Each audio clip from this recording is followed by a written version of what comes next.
basketball analysis with over 70 years combined experience. The Bob, Ryan, and Jeff Goodman podcast is brought to you by Prize Picks and the Game Time. Time for Gary Tanguay, Bob, Ryan, the podcast right here on CLNS Media, brought to you by Prize Picks, the exclusive daily fantasy partner of the CLNS Media Network. Pick more, pick less with Prize Picks.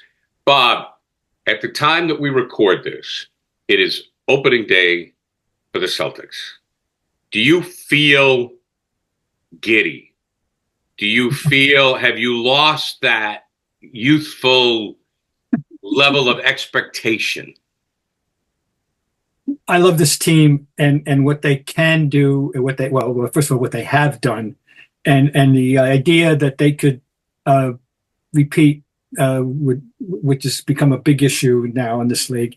It's enough to get me motivated, and I'm very excited about this season. But now. do you still, regardless of the Celtics, like my read on Bob Ryan, who's always loved games, and you've made that very clear, that while in your career you've had to opine about issues, for you it's still all about the game. So yes. On opening night of the NBA for the Celtics, are you still a kid? Yeah, I think I see where you're going. No, I'm still a fan. I was fan first. My whole career is built on being a fan of sports and then having this wonderful opportunity to live in it and write about it and talk about it for a living. I mean, so I'm a fan. I mean, I'm not one of these detached observers at all. No. Now, here's the one thing that's changed in this league. Do I like it as much as I once did? No. I still like it, and I made my grudging accommodation with the hostile takeover of the three-point shot, which has altered the nature of this game. It has altered the nature of the game. Totally, it's changed. I'm not going to say it destroyed it. No, that's hyperbole. That's nonsense. But it's altered the nature of the game, and it's a different game. I still like the game. It's still a game I've been familiar with. But I'm saying I'd like to go back to 1986. In that regard. I think, but it's still the best basketball in the world with these athletes who get better and better athletically. We know that. Not that they have a monopoly on athleticism, but we all know that. And we here in Boston have a exemplary team in the new world, and there's nothing not to like. So, well, you mentioned 1986, so. And we realize we have a list that we need to get to. Bob Ryan wants to talk about the ESPN Top 10 Hoop list, but we have a banner raising tonight, much like as a result of the 86 season. Yeah. So you have seen many banners raised.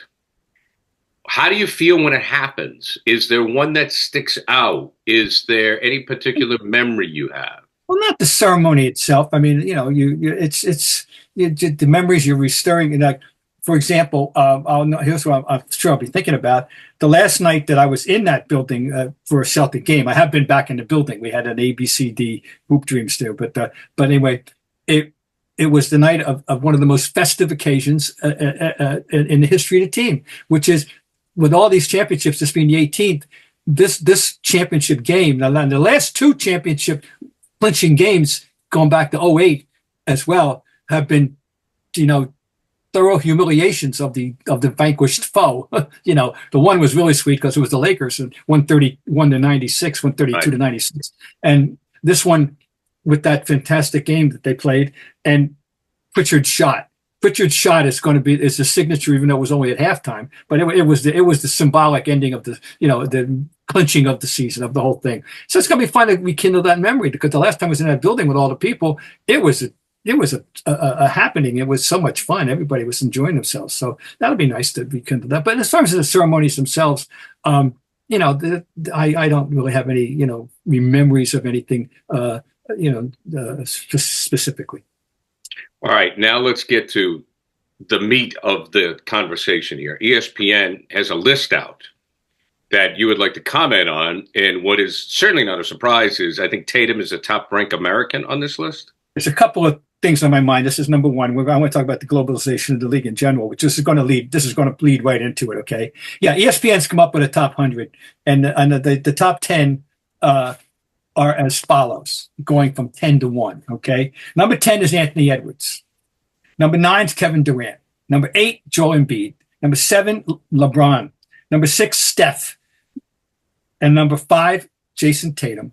Number 4, Mr. Gilgeous-Alexander, Shai Gilgeous-Alexander, SGA as we like to call him. Number 3 is Giannis Antetokounmpo. Number 2 is Luka Doncic, and number 1 is Nikola Jokic. What's interesting about this league? 5 of the 10 are international players, Right. and including the top 4, and 3 of them are the top 3 are European because number 4 happens to be Mr. Gilgeous-Alexander, a Canadian.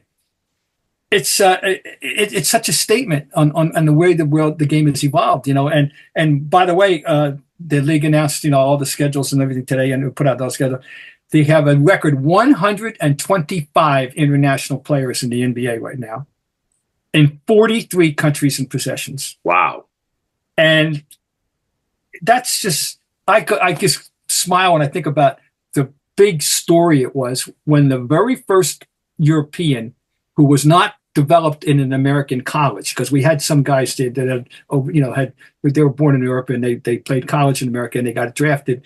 Guys like Detlef Schrempf, for example, or as Larry used to call him, Deltif. But anyway, Deltif, he played at University of Washington, and we had guys like that.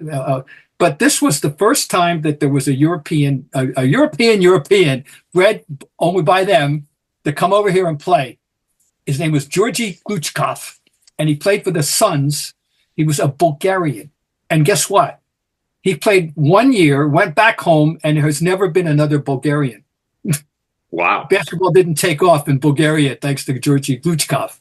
But we know it took off in Serbia and Croatia and Lithuania and Slovenia. And we know that. But okay, we got 125.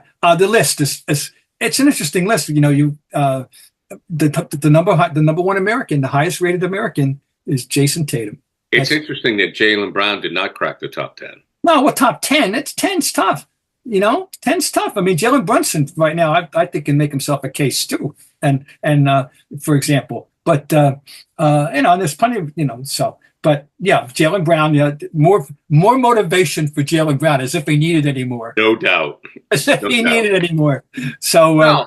Despite his struggles offensively in the finals, Tatum is getting the respect.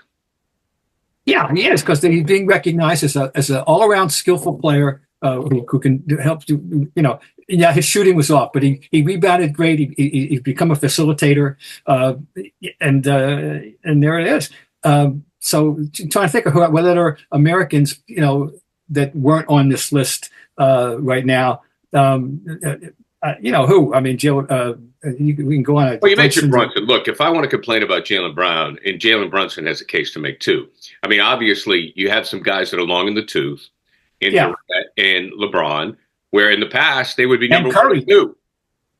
Yeah, oh yeah. Well, now they're in the bottom 5. So next year, they're up top 10. It's a remarkable tribute to LeBron, who is going to be 40 on the 30th. That he's still a premier player. He is still a premier player. Did you see they're giving odds on Bronny for Rookie of the Year? I just saw. I didn't read it. I saw the headline. I'm going. And really, we didn't think he was going to be on the team. If he was going to be in the G League. And the other night, LeBron he had 17 points in the game the other night, because they did lose that game 122-74 or 132-74 to the Warriors. LeBron didn't play, AD didn't play, blah blah blah. Yeah. What is the one thing, Bob, as we're on the doorstep of the season here, that you're looking to see? I have one specific thing that I cannot wait to see. Oh, what is it for you? Wow. Well, I don't have such a thing right now. I'm just anxious to hear. Well, I keep hearing, Bob. I keep hearing that Tatum's shot is looking good. Yeah. Right. That he's made some technical adjustment and technical adjustments going on now. Granted, I have not been plugged into the preseason. Okay, which is just whatever. I can't do it. But tonight, at the time we tape this, like tonight, that's what I'm going to be looking for. Can this guy, has he regained his offensive stroke? Because you know it, and I know it, that if this guy maintains his shot, it's over. I mean, it's over. I mean, some people think it's over now.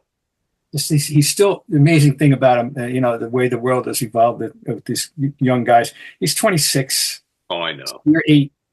Coming up, and it's gonna be interesting. On the Celtics, that's one. The continued development of the bench and Hauser and Pritchard and they each have improved. That's going to help. You can now win up to 100 times your money on Prize Picks with as little as 4 correct picks. Hey, sign up today. Get $50 instantly when you play $5. You don't even need to win to receive the $50 bonus. It's guaranteed. Cook up hot takes with your friends and win real money this football season when you and your crew run your game on Prize Picks. This week on the Prize Picks football board, Justin Jefferson for more than 83.5 receiving yards and Patrick Mahomes for less than 267.5 passing yards. Download the app today and use code CLNS to get $50 instantly after you play your first $5 lineup. Again, download the app today and use code CLNS to get $50 instantly after you play your first $5 lineup. Prize Picks, run your game. Missoula last year seemed to be pretty even keel. No, yeah. But his first year, Missoula was very defensive. And he was very even keel last year, like very calm, very clear. This year, he's getting a little quirky, at the podium. And I wonder if it's on purpose. I wonder if it's to take away attention from the team or less pressure on his guys and focus on him. He seems to have a little bit of that edge back so far in the media, but a little quirky too. I just think he's unveiling himself, peeling back the layers. We're just learning more and more about who he is and what his whole shtick, his whole thing, if you will. Because we knew nothing in the beginning. We're learning it all piece by piece. We knew nothing. Joe Missoula, okay, he's an assistant coach. He's on the second row. I remembered him at West Virginia, but after that, off my radar screen. And until the morning of the 22nd of September, 2020. Well, I mean, you mentioned West Virginia. He doesn't. I'm starting to see some similarities to Huggy. Really? He does not care what people think. I mean, as well as I do, Huggins did not care what Bob Ryan thought, did not care what Bob, and I don't think this guy does either. Well, I think he's very secure in his own skin, as they say. I mean, he should be, because they won a title. Yeah. Wow, but I just have such an image of Huggy, and actually, what's funny about that is that the couple of interactions I had with him, one in particular at a function. He comes off a lot more gentle than you would have thought. The intimidation factor. He's a bigger dude, obviously. He's big guy. It's like Bob Knight. It's bigger. People don't realize how big Bob Knight was, and how big Huggy is. So anyway, that's interesting. I'll have to ponder that. I just think Joe Missoula is just learning layer by layer of what he's all about. And so he had that strange quote, about I wonder if there were Christian coaches. That was odd. I didn't. Okay, fine, but that was a weird one. But there's a few things that come out of his mouth you wonder about. Well, yeah, and last year he was pretty straight, and then this year he's back to not being offensive, but he's just being quirky or odd. I don't know. Maybe bored. Well, an issue, the media.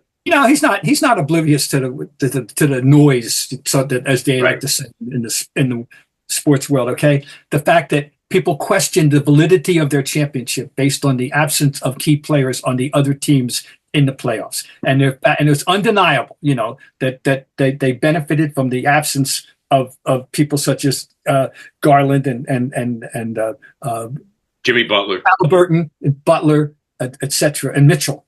Mitchell. I mean, particularly not Garland, right. Mitchell. So, now my counter argument to that, of course, is that, and they went 37 days without Kristaps Porzingis, and survived, and so they had to deal with that, and they dealt with it very nicely. But I think he's got motivation. He knows damn right well that there were people out there that are going, yeah, but there was a little asterisk on that title. Although the fact of the matter is, they were so dominant, and they had set a record for point differential. They had set a record for most. I love this one that ESPN came up with: the most 20-point leads at any point in the game in the season in the history of the league. Well, it's interesting. Yeah. It tells you that speaks to a dominance, right? Of course it does. And it was 16-3 in the postseason. Yeah. And although, by the way, in your previous reference to the preseason this year, they had three different times they led by 30, at least, and sending Pritchard to the podium after a game. So it's not like they're loading up with the starters. I mean, I think he's become unavoidable, if you will. He's turned out to be everything I hoped he would be, and they're very lucky to have him. I think, and that he's. I don't know if he's totally content. I'm sure he'd like a big payday someday, but But anyway, we still have him. He's better every year. Yeah, I mean, don't worry, that's coming, because what happens is he's going to get a big payday, go somewhere, and probably not win. So it all evens out in the wash. Guys that go on to win big, and if they're not they get paid at some point. Yeah, you're right. No, but I think really the untold story of the Celtics, and it's because of his personality, and he would much prefer to be in the background and have Joe go out and say quirky things, is Brad Stevens. And to me, I think he's the forgotten man in all of this, where you take a look, if Tatum gets the jump shot back, and he has assembled a team that not only fits well together on the floor, but they fit well together emotionally and mentally. And it's tough enough in the NBA to do that for one season. Yeah. But now he's got them ready to go again for the second season with no drama. They're focused. If they're healthy, they win. And Brad Stevens, to me, is the unspoken hero in all of this. Well, I just keep saying we're lucky to have him around, and the transition was beautiful for him, Danny, and him.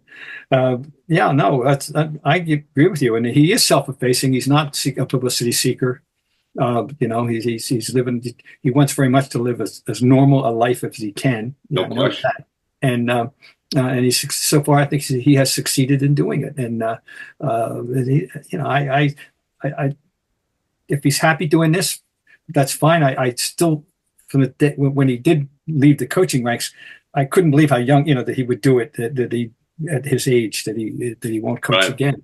And it's, who knows? I mean, he'll wake up one morning and decide, I think a lot has to do with the family. Maybe when the kids are out of the house. But after you, now the oldest son is now a freshman in college, right? And so we're moving along. Yeah, we'll see. Brady, I love this story about Brady. What's Brady, that? For people who don't know, Brady Stevens was born in Indianapolis, and Brad said he's caused quite a stir in the incubator when they saw the name Brady as a first in Indianapolis at the time. It did not go unnoticed in the hospital that they had this kid named Brady in the incubator. I mean, that's pretty interesting. I had not heard that one. Yeah. He told me that with a big chuckle. It's interesting. Would somebody, after having a success as a GM, you don't have to travel, you don't have the headache, do you want to go back into the coaching? Because coaching is such a grind. I'll be surprised if he does. No, maybe you're right. When he told me that lifestyle was the preponderant reason. Right, but now with the kids out of the house, do you go back into coaching? If you're a successful GM, that can really. Here's the other thing, though. If of the people, the one thought was that the one I keep kidding how they say they're lighting candles all over the state of Indiana, hoping that someday Brad would come and rescue the Hoosiers. Except college basketball is not the same world that he left. It's not. No. Right. We just had Exhibit A this week with a good topic for us. If Jeff were here, we could expound on it. Jeff Goodman. But the resignation of Tony Bennett at Virginia sent shockwaves on top of Jay Wright. That damn right well, and sure. He yelled out for that reason. I'm out. 2 years ago, I don't need this crap. That's not the world I want to live in, and I'm not dealing with this. And Tony Bennett didn't want to deal with this nonsense either. And So I can't see Brad injecting himself back into college sports anytime soon. Given all the upheaval that it's in. There's nothing like seeing a game live. I mean, watching it on TV is great. We have all the technology. We have our phones. We have access to everything. But being there in person is definitely the way to go. Game Time has a new feature called Game Time Picks that makes getting tickets to see your favorite teams play live even easier. Game Time filters out the fluff to show you only incredible deals on great seats. Take the guesswork out of buying tickets with Game Time. Download the Game Time app. Create an account. Use code CLNS for $20 off your first purchase. Terms apply. Again, create an account and redeem code CLNS for $20 off. Download Game Time today. What time is it? It's game time. Have you kept an eye or had any thoughts regarding the sale of the Celtics? Because I did have this discussion with someone this morning that if somebody comes in and wants to buy the Grousbeck share, and they spend, obviously, billions, will they want to buy the whole thing? Will the partners get in the way? Will Vegas, if someone wants to come in and buy the Celtics, would they rather just take and have an expansion team in Vegas and start from the ground up? And teams in Vegas do well, whether they're playing or not. I've been kind of watching that and following that because I find that whole thing fascinating, how that's going to shake out. Well, I do too. And of course, one of the things that is an issue is the fact that they don't own their own arena, and it's just a big deal, and to a lot of prospective buyers that would be a big deal. And one of the names that was thrown around this week was a Bezos sibling, right? Mark, I think it was Mark. I'm not sure. Yeah, Mark. Well, they have the fund. They have a fund. So it's Bezos money, wherever it's coming from. It's a great unknown, and I mean, it's not going to have any bearing on this year, obviously. So, there's no need for any Celtic fan to fret about some disruption of the process and that the way things are going so nicely this year. Yeah, but once that sale is done, it's an unknown. You don't know exactly how it's going to go, and whoever comes in with his or her eyes open, they're going to be incurring a whopping payroll and the stacks and apron thing and all the ramifications of that, and it's going to be. They will build an arena. There's no doubt. Whoever buys this team is, to me, they're going to build the arena.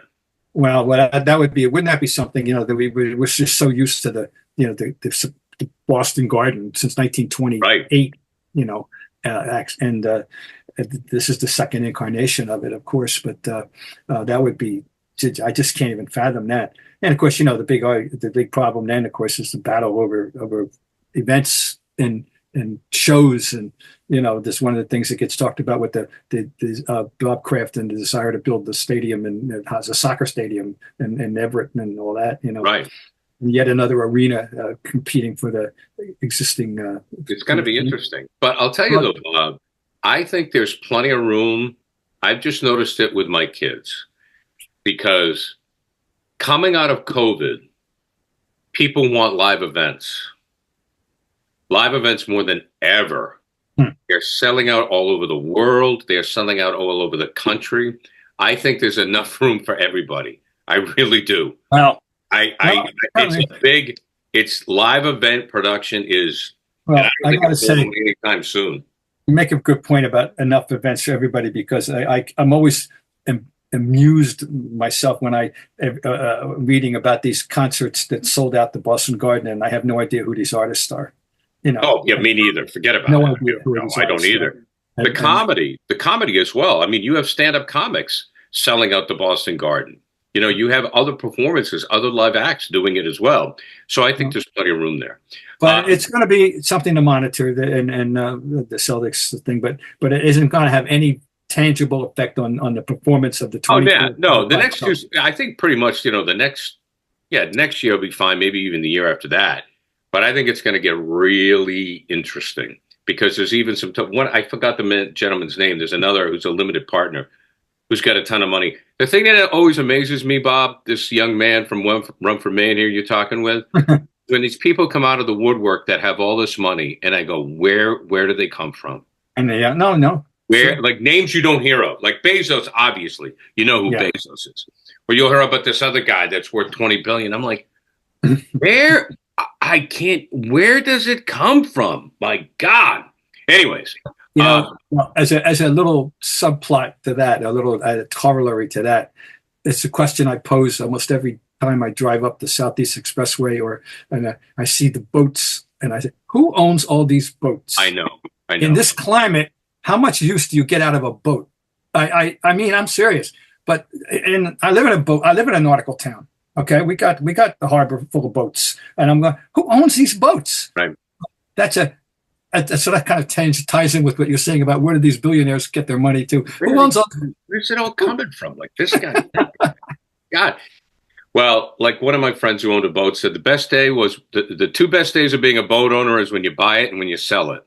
Anyways. Well, yeah, I know. Well, before we want to touch on the WNBA. Yeah, and a couple of things. Go ahead. Okay, no, okay. Well, let me just WNBA, and then we can wrap up with it. You got a couple of thoughts. I find it fascinating that for the first time ever, we've heard about a potential labor issue with the WNBA, that their deal goes to 27, but they can opt out by the end of this month, so they only play one more season. So the deal would end in 2025. You know as well as I do, they're opting out. They just did. It's done. Oh, it is a done deal. I didn't know it was a done deal. Oh, I thought they hadn't officially done it. Okay. A done deal. So it's a done deal. So they opt out. How's this going to go? We're going to find out. I mean, this is a league in which, as recently as the 23-24 season, an issue was that you weren't allowed to go charter, and the Liberty, I believe it was the Liberty, owned by Joe Tsai, were fined because they broke the rule of flying charter. Right. This is just so backward, if you will. But anyway, yeah, this is a league that's recently as 2 years ago. They didn't do charter. It was and now, of course, the spotlight has been thrust on them, and they had a tremendous season, and had a tremendous postseason, and their profile was obviously soared. And I had to say it most largely because of one person. Caitlin Clark has come. He definitely got the ball rolling, but the numbers continue through the finals. The Caitlin effect, and one of the great benefits of it was that people were then alerted to the fact that there's some other pretty damn good players in that league too. Oh, yeah. And have been for a number of years. So anyway, no, it's ongoing. It's a very interesting story that they're flexing their muscles, as it were, and demanding their place at this table. But there's a lot of issues here. Like I was just reading up on some of the salaries. When you take a look, $130,000 to me is still a lot of money in this day and age. But that's what some of these players are making. And when you compare it to what other leagues are making. Oh God, yeah. And you can't compare it to the NBA because the popularity wasn't there at the time. But, even to tennis, like female tennis players are multimillionaires. So now I think that what they're seeing is, the television ratings have to be there, and they have to get the network TV money. They're going to have to get a decent TV deal. And then the numbers will trickle down. That's what's going to have to happen, But the health benefits, maternity leave, which they just got in 2020, things of that nature. So it's not just going to be about the money. It's going to be a lot.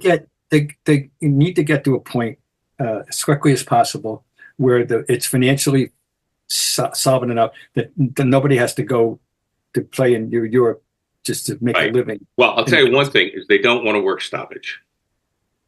No, they don't want to work stoppage because I think a work stoppage for any league, probably with the exception of the NFL, I think a work like for baseball or basketball. I think a work stoppage for any league right now would be a bad idea because there are too many options.